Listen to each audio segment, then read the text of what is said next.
আল্লাহ তাআলা গাছকে কি কোনো অলৌকিক ক্ষমতা দিয়েছে বা অলৌকিক কোনো পাওয়ার দিয়েছে যে আপনি গাছের কাছে গিয়ে মান্নত করবেন, মোমবাতি জ্বালিয়ে লাল কাপড় পেঁচিয়ে গাছের কাছে গিয়ে মান্নত করবেন আর সেই মান্নত আপনার পূরণ হবে?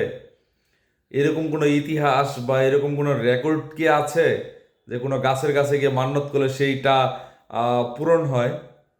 এইসব কুসংস্কার 2026 সালে এসেও মানুষ বিশ্বাস করে, এইটাই হচ্ছে সবচেয়ে অবাক করার বিষয়।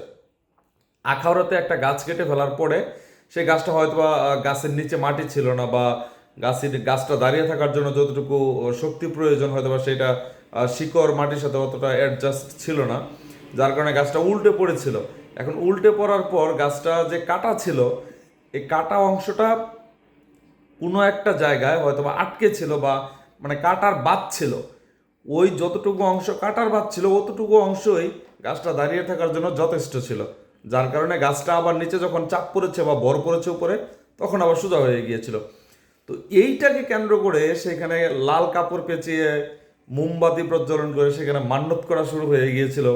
মানে এটা আসলে খুবই খুবই হাস্যকর যে আমরা আসলে কতটা কুসংস্কারবাদী, কতটা মানে নির্ভূত, যে একটা গাছের কাছে গিয়ে বা একটা গাছকে লাল কাপড় পেঁচিয়ে মোমবাতি প্রজ্বলন করে সেখানে আমরা মান্যত করছি।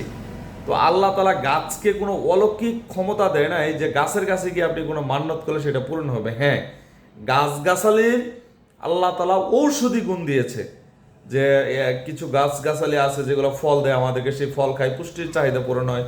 কিছু ফল গাছ আছে বা কিছু গাছগাছালি আছে যেগুলো হচ্ছে ঔষধি গুণ সম্পন্ন, সেগুলো আমাদের রোগ প্রতিরোধ বা রোগ সারাতে সাহায্য করে। কিন্তু গাছকে আল্লাহ তাআলা এমন কোনো অলৌকিক ক্ষমতা দেয় নাই যে আপনি সেখানে গিয়ে সন্তান চাবেন সন্তান দিবে, আপনি সেখানে গিয়ে ব্যস্ত চাবেন আপনাকে ব্যস্তের টিকিট ধরিয়ে দিবে, আপনি সেখানে গুণামাপ চাবেন সেখানে গুণামাপ করে দিবে, এইরকম কোনো অলৌকিক ক্ষমতা আল্লাহ তাআলা গাছকে দেয় নাই। সুতরাং এসব কুসংস্কার থেকে বের হয়ে আসুন, সভ্য সুন্দর জগতে ফিরে আসুন।